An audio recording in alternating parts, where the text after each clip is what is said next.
Alright guys, Gemini, welcome back to another video, and today, I'm going to be doing a little WCW action. Click, click, click. Look, not into the current product at all.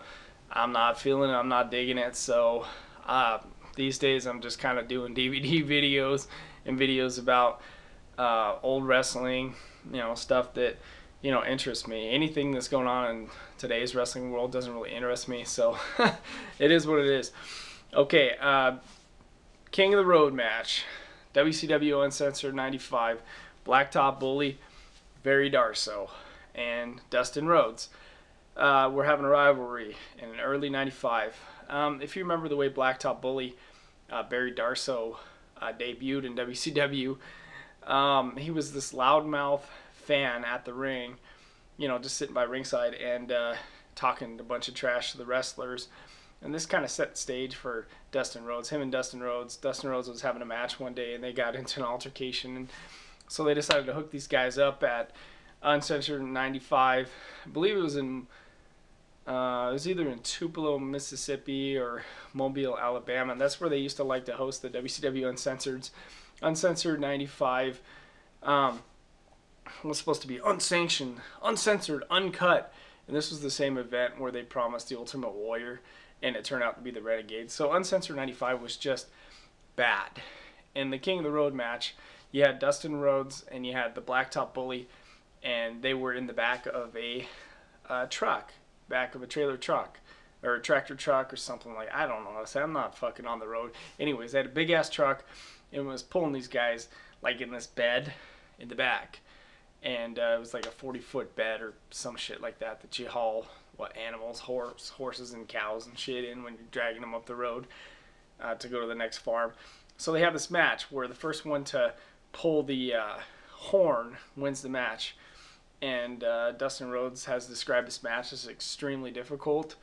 I think it was difficult for the fans to watch. They had a helicopter flying above recording the whole thing. And in the end, Barry Darsow won.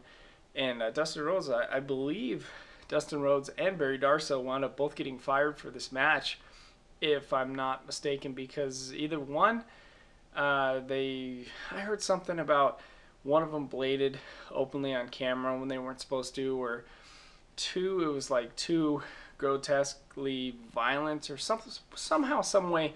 This is how Dustin Rhodes got fired from WCW. Maybe they went too long, or somehow Dustin Rhodes. And I don't know about Barry Darsow. I believe he got fired too, but maybe WCW was so appalled by how bad this match was that they decided to fire both contestants in it. But an interesting piece of work. If you ever want to see a professional wrestling match in the back of a truck going up the road at 40 miles per hour, then I recommend you check this out at your own risk. You're probably going to be like, God, what the hell was WCW thinking? I don't know what the hell they were thinking. They were trying to be unique. They were trying to be different. So they put these two guys in this King of the Road match. It was interesting, to say the least. It was the first match on Uncensored 95, if I'm not mistaken. The show from there went from bad to worse. Of course, when the Renegade came out and everybody thought it was the Ultimate Warrior. The Warrior had been gone, at that time, from WWF for quite some time. He had left in 92, and this was early 95, so the fans, including myself, were itching to see the Ultimate Warrior. Instead, we got a rip-off Renegade. Fail on so many levels. King of the Road match, it was alright. I didn't think it was worth getting anyone fired over. I didn't know that until I called up the little hotline the next day, and then I found out that they wound up getting fired over it. So, crazy stuff. You guys leave your comments below on the King of the Road match. Gemini, thanks for listening.